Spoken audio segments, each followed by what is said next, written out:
think you know the Atkins Diet? Well, think again. Our guest in our studio today is Dr. Eric Westman, author of the book, The New Atkins for a New You. And he's here to clear up a few things about the diet that has been around for decades. Welcome to the show, Dr. Westman. Thank you so much. Now, this is exciting, but what makes this the new Atkins? How is this different? Well, there are lots of things that are new in the new Atkins. We've updated it with the science that's been done over the last 10 years, but made it much more flexible.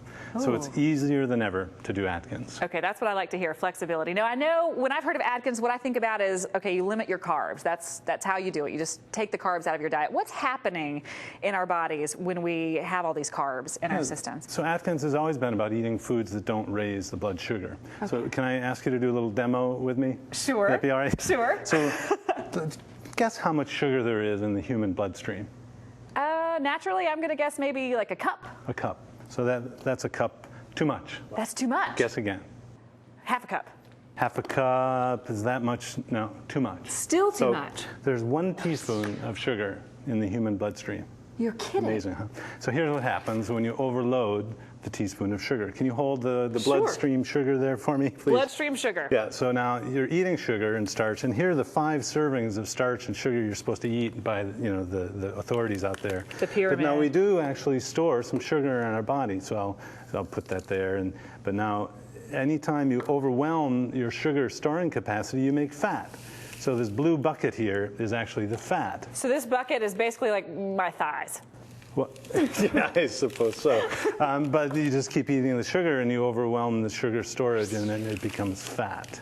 So that's what happens when you eat too much sugar. So that's what's happening when I eat this giant cup of jelly beans here. That's right. So basically what we can do is limit the carb intake and eat some great foods for our system. I noticed that over here we have some, what looks to me like delicious. I just want to dive right in. This is stuff that I need to have in my pantry for the Atkins diet. And this is one way to do Atkins. There are many ways to do it. But so eggs and tuna and almonds and berries, avocado, cheese, salami, lemons. Fruit. I've always heard that the Atkins diet, you can't have the fruit, but you can do fruit. In the new Atkins, we explain that you can start at any one of 4 phases. And in the maintenance phase, you have fruit in that. So you may be able, if your body responds and can tolerate it, you can have the berries. So one of the misconceptions is, you think of someone on the Atkins diet, you think of them having this big plate with steak and like a pound of bacon on it, but that's not necessarily what we're doing. Well, those foods are okay, but there's much more variety, and that's the key to being able to do it for a lifetime, is you have to have delicious foods that are even more tasty than the food you were eating before. One of the things that people who have done the Atkins diet, one of the things they complain about, headaches, fatigue in those first couple of weeks of doing it, but you've come up with a way to eliminate some of those side effects. Yeah, some people have headache and fatigue when they transition from burning the sugar to burning the fat. But that's easy to remedy. It's just a little salt substitute, just like a bouillon cube, 1 or 2 a day. And we explain that in the book.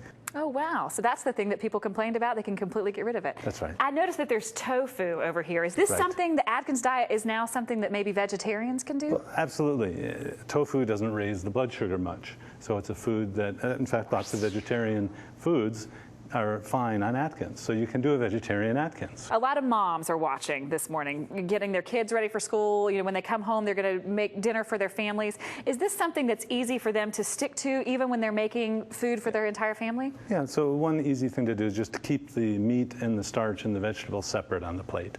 So if not everyone is eating Atkins, then you can have the starch for the child who's active and can tolerate it okay. So it's something that you can actually maintain it's a lifestyle rather than maybe a yo-yo diet like you see a lot of the Hollywood fads. Right, so we teach you how to go through all 4 phases if you need it, or just start at maintenance. Sometimes that's all you need so that you can eat this way and eat healthy for a lifetime. Well, this is fantastic. A new Atkins for a new you. Thank you so much for joining us this morning. My pleasure. But before we go, I have a gift for you. Oh, I love gifts. So I heard that you were a Carolina fan. Is that right? Well, I'm a Carolina graduate, yes. Well, I'm a Duke fan from Duke, and so you're my arch rival, actually. So I went over there to Chapel Hill to pick up that shirt for you. Look at this. Of course, if you put on the Carolina shirt, I have to put on my Duke shirt. They won it this year, remember? Yes, they did. Well, we won it last year. Thank you very much. True. The rivalry will always exist. You're so sweet to bring this. Thank you. And even though you're a Dookie, I'll still let you come back to our show sometime. That would be great. It's a pleasure having you here, and thank you again so much. The book, again, is The New Atkins for the New You. Definitely go out, pick it up, check it out, and don't go anywhere. We have more ways to balance your life coming up.